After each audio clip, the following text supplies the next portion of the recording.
Ladies and gentlemen, champions in waiting, right now, living inside you is a version of yourself that must die.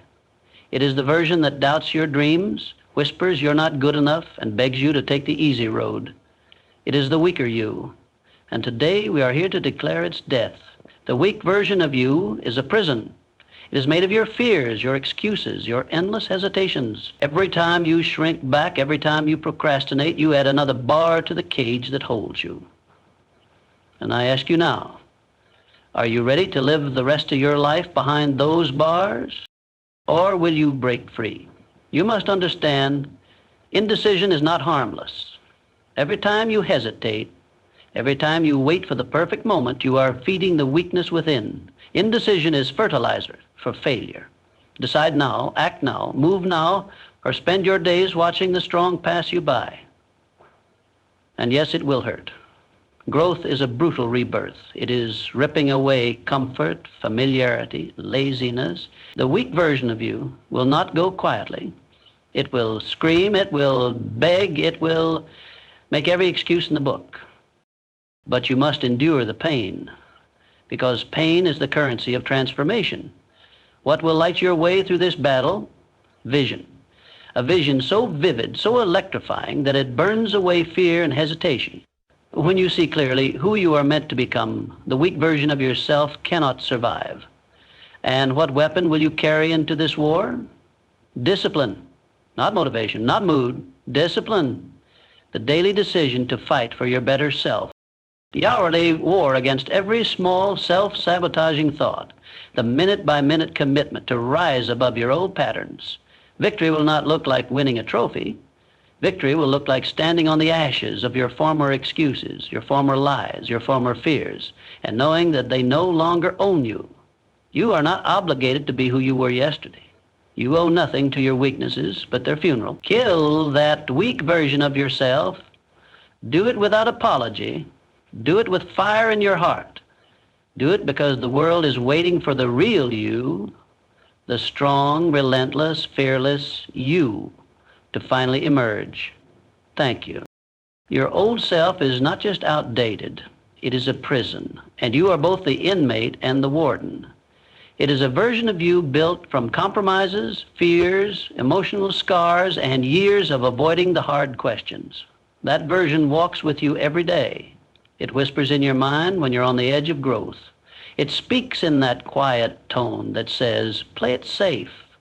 Don't risk too much. You've already tried. You're not ready. Maybe next time. And you listen again and again as the days pile up into months into years, while the prison walls grow thicker and higher around you, whereas it disguises itself as safety.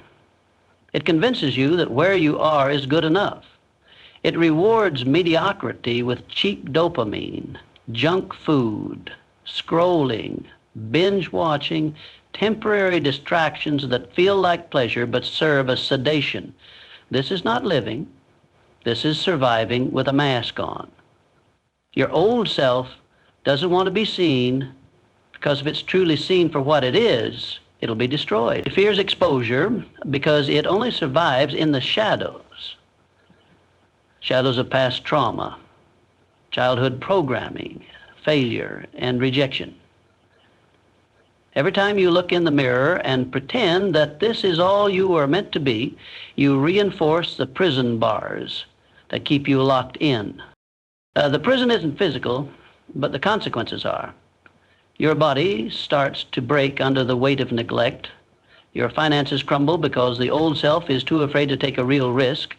Your relationships decay because the old self would rather remain emotionally guarded than do the hard work of intimacy and vulnerability.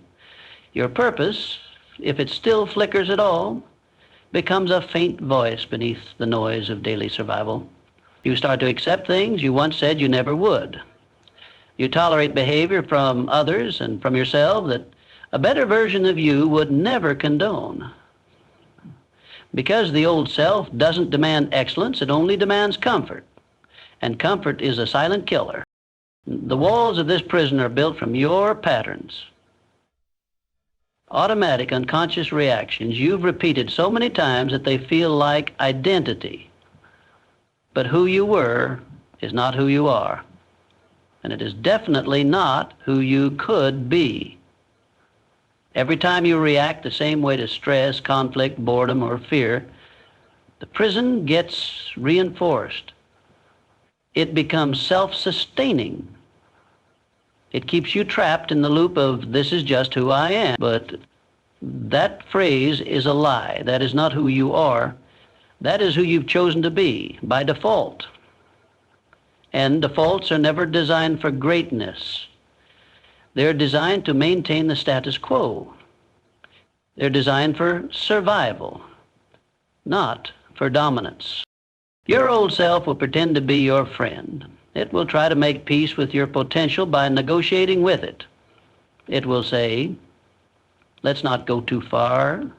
Let's not be too ambitious. Let's not make people uncomfortable. Let's just improve a little bit, but stay inside the lines. This is the most dangerous kind of prison. The one that looks just nice enough that you start convincing yourself it's a home. And what's more tragic than being imprisoned and not even realizing you are? You decorate your cell.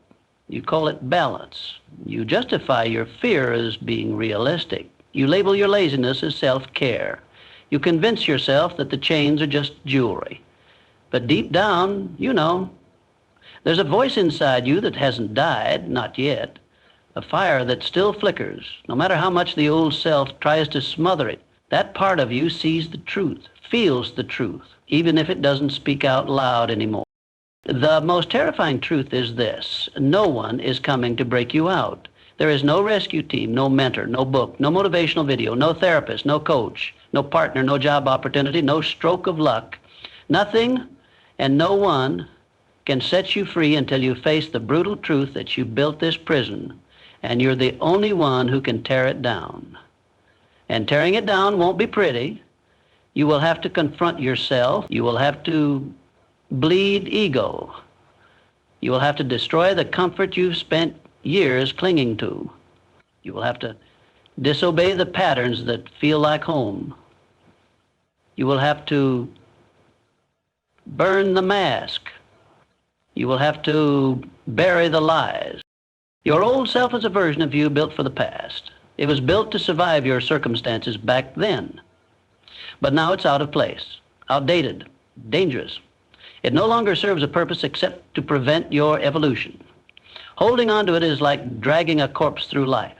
It weighs everything down: your energy, your ambition, your clarity, your joy. The more you protect it, the more you postpone the person you were actually meant to become. And make no mistake, your old self will not die easily. It will fight for its life because its death means your rebirth. And rebirth is not passive. Rebirth is a violent shedding. It is the destruction of all that is familiar and small in you. It is war. Indecision is not neutral. It is not harmless. It is not a pause for thought. It is a slow and deliberate surrender of your power. Every time you hesitate to make a move, every time you linger in uncertainty, you are casting a vote for weakness. Indecision is the silent killer of momentum, the thief of opportunity, and the breeding ground for regret. While the world moves forward, while others sharpen themselves in action, the indecisive remains stuck, paralyzed by fear, poisoned by overthinking, imprisoned by the illusion of safety and hesitation. People tell themselves they are weighing their options. They call it caution. They wrap it in logic and disguise it as wisdom. But most of the time, it is cowardice wearing a mask. They are not analyzing, they are stalling, they are not being strategic, they are afraid.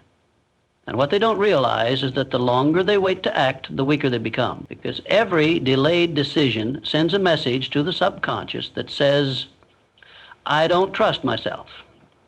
I don't believe in myself. I am not ready. That message, repeated often enough, becomes identity. Indecision corrodes confidence. It teaches the mind to seek comfort in delay rather than clarity in action. You become someone who hesitates instead of someone who executes. You over-research, over-prepare, over-plan until the moment is past. The door is closed, the window is gone, and all you're left with is the echo of a choice you never made. The world does not wait for the hesitant. The world rewards those who move, those who decide, those who trust their instincts and leap when the window is open. You either make decisions or decisions get made for you. And when others decide your path, your role, your worth, weakness becomes your reality. Indecision is a magnet for chaos. When you don't decide, you leave space for distraction, for interference, for confusion. Nature abhors a vacuum, and indecision creates one. That vacuum pulls in noise, opinions, doubts, and fear. You start listening to everyone except yourself. You scroll through endless advice, comparing paths, drowning in choices, until the mind is cluttered, your vision is foggy, and the original idea, the one that sparked excitement, is buried under a mountain of second guessing. Clarity dies in the presence of prolonged indecision. You must understand, indecision is not just the absence of choice. It is the presence of erosion. It eats at your edge. It softens the blade. It trains you to hesitate when you should strike. You start second-guessing what you already know. You ask questions when you should be giving answers. You delay action in favor of gathering more information. But that information only adds to your confusion. Because most of the time, it's not more knowledge you need, it's more courage. Indecision is rarely a lack of intellect. It is a lack of resolve. Weakness doesn't show up all at once. It creeps in through the habit of hesitation. One delayed phone call, one missed workout, one unspoken truth, one opportunity not taken, one refusal to act on your instincts, and suddenly you look up and the strength you once had, the inner edge that made you dangerous, focused, hungry, it's dulled, it's faded. It's been traded for convenience and comfort and the fake security of maybe later. Little becomes never. And I'm thinking about it becomes the anthem of the unfulfilled. You cannot become powerful and indecisive at the same time. Power requires decisiveness. It demands that you trust yourself enough to choose and strong enough to accept the consequences of those choices. Even the wrong decision made with confidence carries more momentum than perfect inaction, because action, even flawed action, moves you forward. It teaches you, sharpens you, and reveals what works. Indecision reveals nothing. It's empty, hollow. It doesn't push you closer to clarity. It postpones clarity under the illusion of preparation.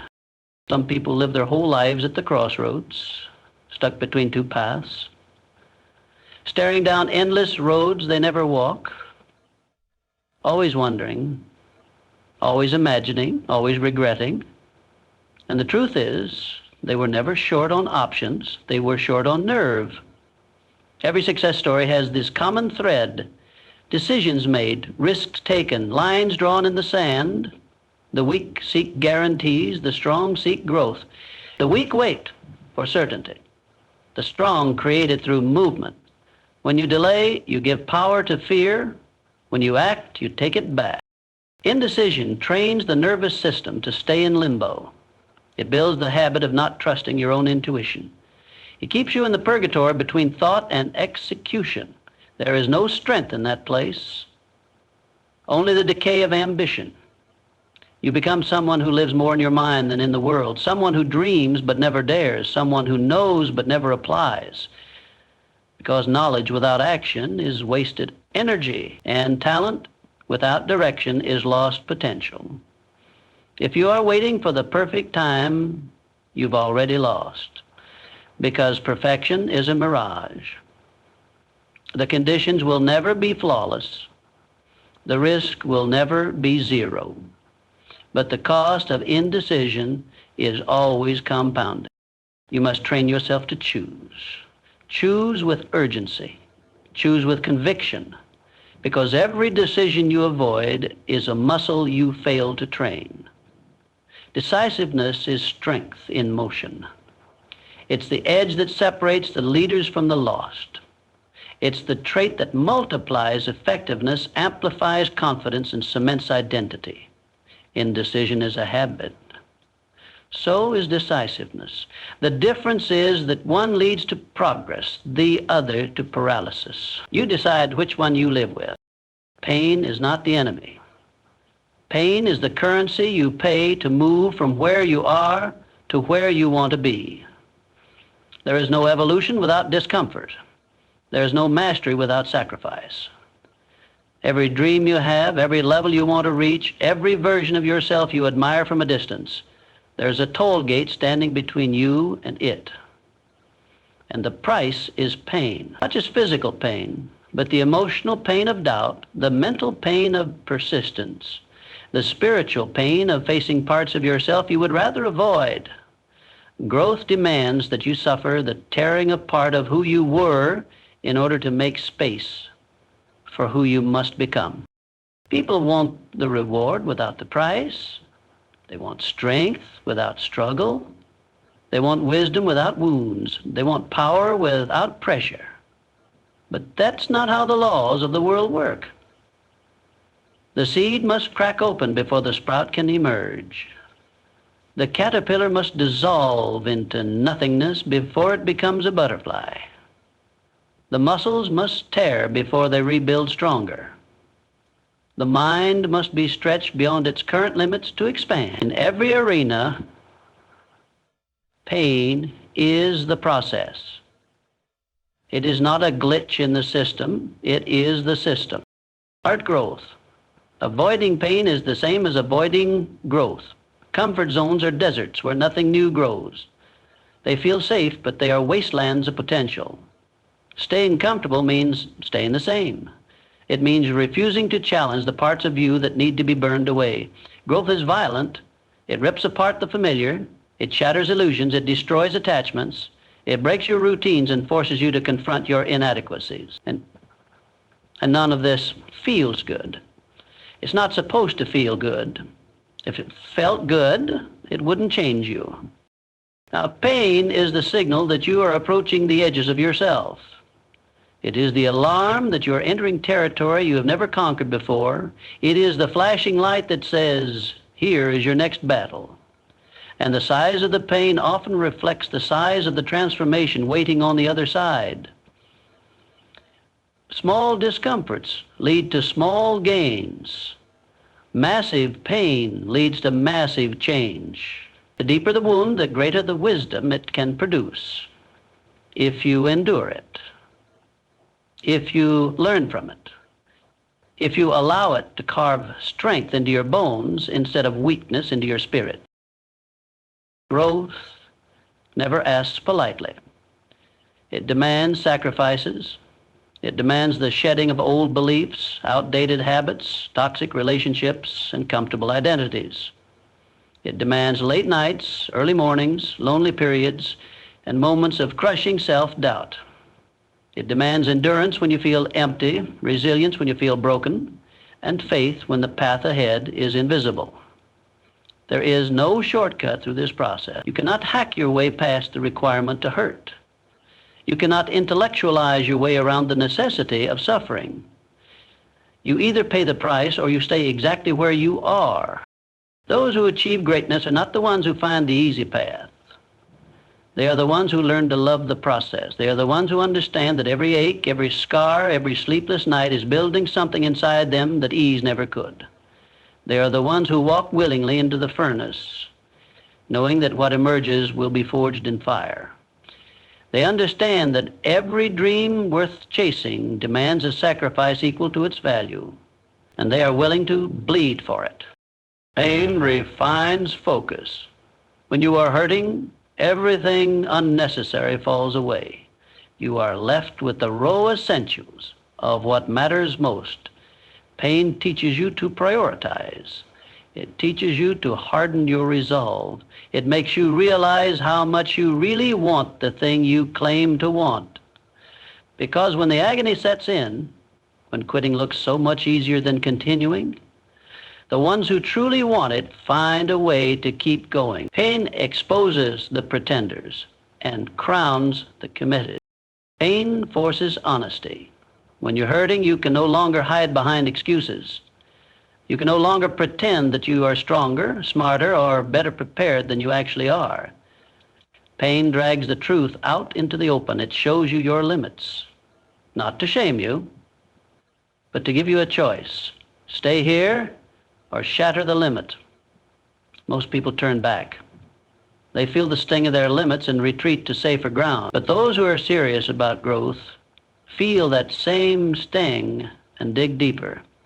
They recognize that the wall is not a signal to stop, but a summons to climb. Pain teaches resilience. Resilience isn't built in peaceful times. It's constructed under pressure. It's shaped by adversity. It's welded together through repeated exposure to failure, setbacks, and discomfort. Every time you endure what you thought you couldn't, you rewire your nervous system, you expand your capacity. You teach your mind and body that they are capable of surviving and thriving in conditions that once would have broken you. Pain transforms identity.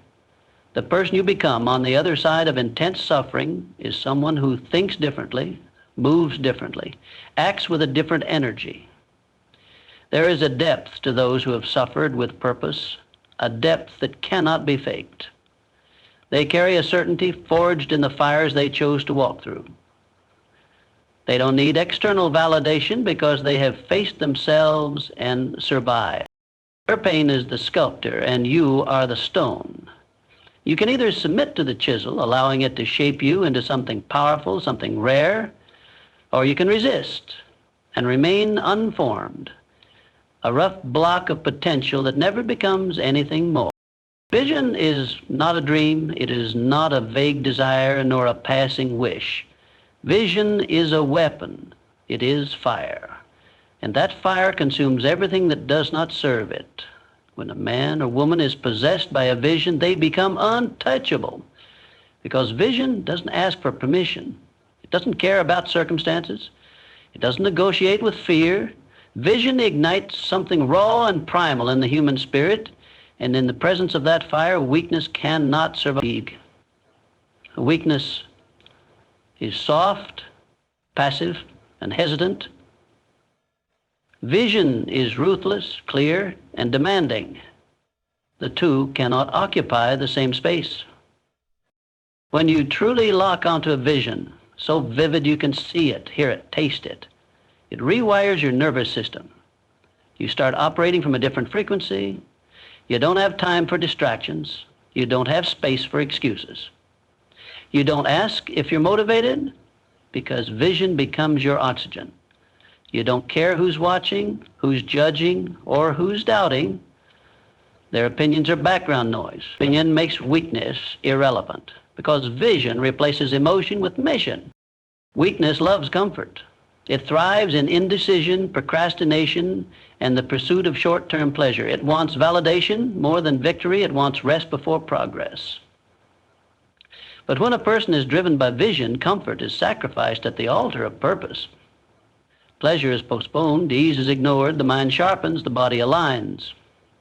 The schedule shifts, priorities crystallize. Suddenly, anything that does not support the vision is an obstacle. And obstacles are not negotiated with, they are eliminated. Vision doesn't tolerate average. It doesn't let you sleep in when your goals are starving. It doesn't allow you to waste time in meaningless conversations or pointless scrolling. It doesn't excuse your bad habits, your toxic cycles, or your victim mentality. Vision brings a kind of clarity that exposes every weak part of you. It puts a mirror in front of your inconsistencies. It shows you what has to be upgraded, deleted, or destroyed. And that destruction is necessary because the old version of you can't carry the weight of the vision you are building. Weakness feeds on distraction. It multiplies in minds that don't know where they're going. People without vision wander, and in wandering, they weaken. They chase every opportunity, follow every trend, listen to every voice except their own.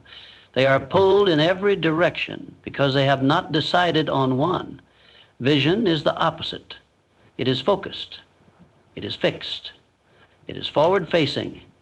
It turns down the volume on everything except what matters. Motivation does not allow you to entertain things that do not align. It demands discipline, not as punishment, but as fuel. Discipline is the language of vision. It is how vision speaks to the body. It says, we don't eat that, we don't skip that, we don't quit here. Discipline creates the pathway through which vision becomes real. And every time you honor that discipline, weakness loses its grip. You stop making decisions based on feelings and start making them based on outcomes. That shift, when results become more important than excuses, is when the transformation begins. That's when you become dangerous. When vision burns hot enough, everything that doesn't align gets set on fire. Your old self, your old habits, your old circle, your old patterns, they can't stand the heat. They fall away because the new version of you doesn't have time to drag dead weight. Vision doesn't allow passengers. Everyone around you either grows with you or gets left behind. And that's not cruelty, it's necessity. Because if you try to carry weakness into your next level, it will sabotage you from the inside out.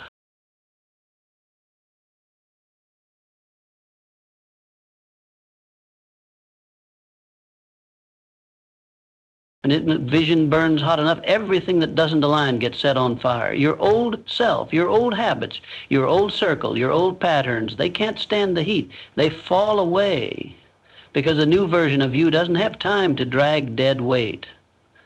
Vision doesn't allow passengers. Everyone around you either grows with you or gets left behind. And that's not cruelty, it's necessity. Because if you try to carry weakness into your next level, it will sabotage you from the inside out. The fire of vision purifies, it refines, it takes your raw, unfocused energy and turns it into something powerful. You begin to live with intentionality. You stop reacting to life and start designing it. Your actions align with your outcome. You no longer live in the world of someday. You live in the now, because every second becomes a tool, a seed, an opportunity to get closer to what you've already seen in your mind. The vision has already happened inside you. You're just catching up to it on the outs. Weakness doesn't just mean laziness. It means living without direction. It means letting life push you instead of you pushing life. It means settling for less when you were born for more. Vision burns that part of you to ash. It replaces passivity with pursuit. It replaces comfort with challenge. It makes your pain meaningful. It gives your struggle context. You stop asking, why is this happening to me? And start asking, how is this shaping me? That mindset is lethal. It separates the focused from the fragile. A person with vision doesn't break when life gets hard. They bend, but they don't break. Because they're not living for the temporary, they're moving towards something bigger than the pain, bigger than the pressure, bigger than the resistance. And when you move with that level of purpose, the resistance becomes part of the fuel. Every setback gets recycled into strength. Every betrayal becomes a lesson. Every delay becomes preparation. Weakness looks for the exit. Vision builds through the storm. This is the secret. Vision gives suffering a name. It names your sacrifices. It labels your discomfort as part of the process. And when pain has a purpose, it becomes bearable. When struggle has direction, it becomes noble. And when life is led by vision, you stop living from impulse and start living from intention. Discipline is not a suggestion. It is not a life hack. It is not a morning routine on a pretty list. Discipline is the sword, sharp, unforgiving, and necessary. It is the weapon you wield to cut through weakness, distraction, and excuses. Without it, you are soft, you are scattered, you are easily broken, you are just potential without force. But with discipline, you become unstoppable, you become focused, you become carved in steel, you develop an edge. And in a world drowning in comfort, an edge is everything. People talk about dreams, goals, ambitions. They talk about what they want. They write lists and make vision boards and speak affirmations into the mirror. But none of it means anything without discipline. Because discipline is the bridge between intention and execution. It's what turns vague hopes into real momentum. It's the difference between saying I want to and proving I will. And this sword must be drawn daily. You do not sharpen it once and become immune to weakness. You must hold it every morning, every moment, and make war with everything that tries to pull you back to who you used to be. Discipline does not ask how you feel. It does not wait for motivation. It does not care if you're tired, bored, uninspired, or overwhelmed. Discipline moves.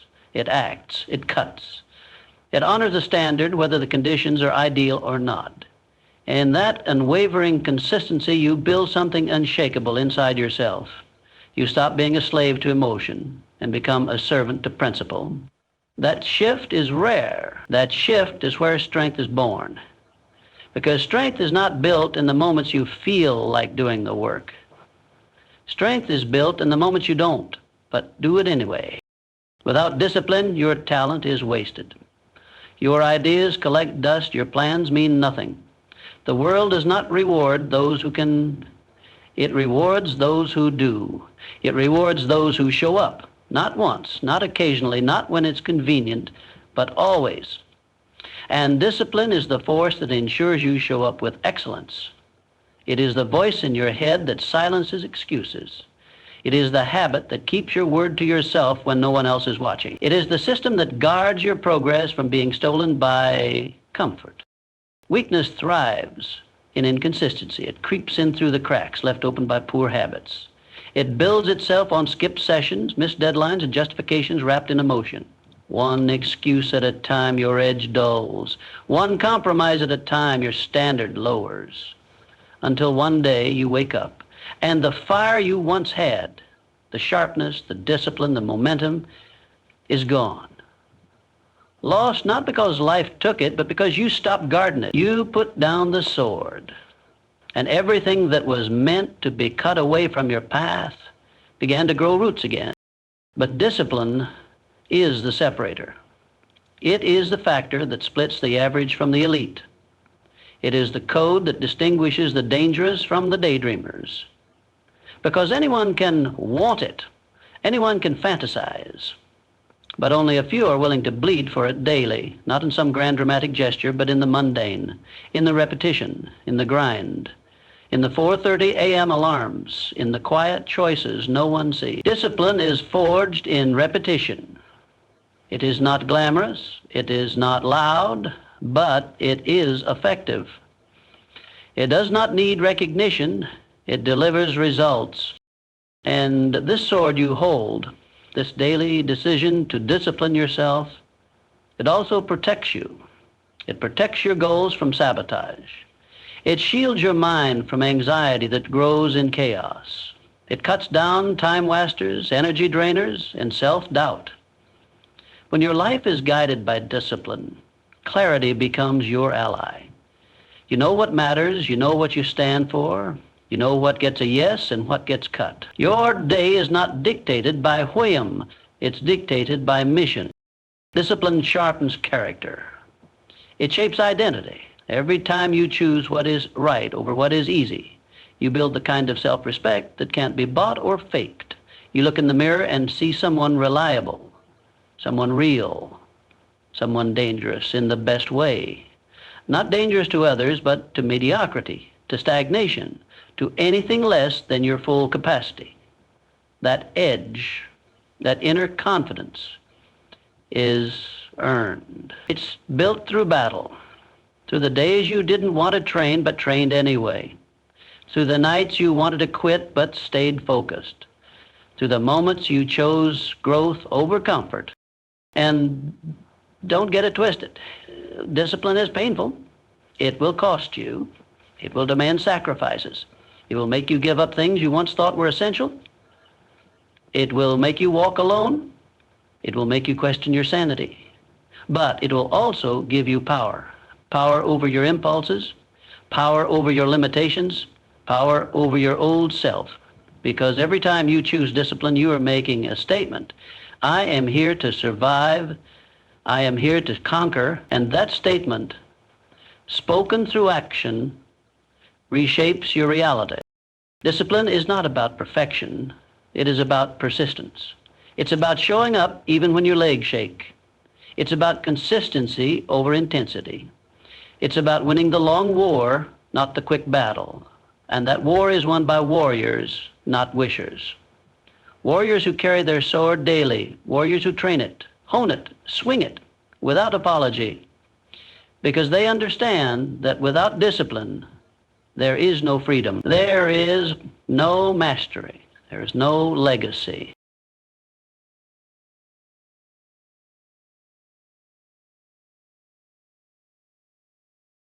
Victory has no tolerance for excuses. It does not coexist with blame, delay, or justification. Victory is earned in the silence where most people quit. It is forged in the long hours when your mind screams for comfort and your body begs for rest. Victory demands proof, not promises. It doesn't want to hear why it's hard. It doesn't care about your story, your background, your disadvantages, or your doubt. It only cares that you showed up, pushed through, and did the work. Victory doesn't speak the language of excuse. It speaks the language of execution. Excuses are soft. They are easy to create and easier to believe. They are the protective stories we tell ourselves to avoid pain, responsibility, or failure. They dress themselves up as logic, but they are chains. Every excuse is a silent agreement to remain the same. It says, "This is my limit," and most people will defend their limits with more passion than they defend their potential. They nurture their excuses because excuses keep them safe. But safe doesn't win. Safe doesn't evolve. Safe doesn't dominate. Victory lies beyond safe. The moment you commit to winning, really commit, not just when it feels good, but especially when it feels like hell, you begin the process of killing every excuse you've used to stay small. Victory demands a version of you that no longer negotiates with weakness. It demands that you silence the voice that says later, tomorrow, next week, when I feel better. Excuses love time. They love delay. They live in the space between action and intention. Victory closes that gap with decisive movement, with relentless repetition, with brutal honesty. The truth is this: nobody is coming to save you. No one cares how valid your excuses are. You either produce or you don't. You either become the person who executes regardless of conditions, or you remain at the mercy of your moods. Victory belongs to those who no longer allow excuses to run their lives. Because as long as you tolerate excuses, you tolerate mediocrity. You invite average. You grant weakness permission to exist in your routine. And you tell the world and yourself that you're okay not becoming everything you could be. Excuses are seductive. They feel justified. They make you feel smart for quitting, logical for delaying, and comfortable for retreating. But in the end, they leave you with regret. They leave you in the same place, wondering why nothing changes. Victory leaves no room for wondering. It is a byproduct of clarity, focus, and action stacked consistently over time. Victory is allergic to drama, distraction, and self-pity. It doesn't operate in the realm of feelings. It is earned by those who master discipline, who own their outcomes fully, who look at their failures without flinching and say, "This was on me. Let's go again." Winners don't make excuses. They make adjustments. They don't spend energy explaining why it didn't happen. They use that energy to make sure it does. They understand that every minute spent defending an excuse is a minute stolen from progress. That every excuse, no matter how elegant, is still a weight. And to fly, you have to drop the weight. You have to move with intensity, with focus, with a ruthless refusal to allow anything but results to dictate the path. Victory is the graveyard of excuses because it exposes them as lies. When you finally win, when you break through, succeed, transform, it reveals how false your limits really were. The mountain you thought was impossible becomes a memory. The fear that once controlled you becomes fuel. The weakness you coddled is replaced by strength you never imagined you had. Victory doesn't just reward you. It humiliates every excuse you ever believed. It shows you that they were always just shadows, and you spent years giving shadows your power. To win, you must become someone new. Someone who no longer entertains stories that justify quitting. Someone who interrupts the pattern of delay the moment it begins. Someone who doesn't need to feel good to take action. Winners move regardless. They rise early regardless. They stay locked in regardless. And that regardless is the difference. That's the mindset that buries excuses 6 feet deep and never looks back. Excuses are rooted in fear. Fear of failure, fear of judgment, fear of pain. But victory demands courage. Not the absence of fear, but movement in spite of it. When you lean into fear, when you take action in the face of it, something happens. You change. You build muscle. You realize that fear was only loud, not lethal. That your excuses were only convincing because you never challenged them. That the limits were never real. They were rules you gave yourself without proof. Victory removes the mask. It brings the truth. And the truth is this: you were always capable. You were always powerful. You just believed the lies too long. You just played it safe too often. But when you taste victory, even a small one, it shifts your identity. You go from hoping to knowing, from trying to owning, and that shift kills the need for excuses entirely, because you've proven to yourself that nothing stands in your way unless you let it. Victory is personal. It's internal before it's external. It happens in the early morning when the alarm goes off and you don't hit snooze. It happens when the temptation is strong and you say no, when you're tired and keep moving, when you're afraid and still commit. These small wins stacked daily kill the excuse maker inside you. They build someone who cannot be stopped, someone who doesn't make noise. They make moves.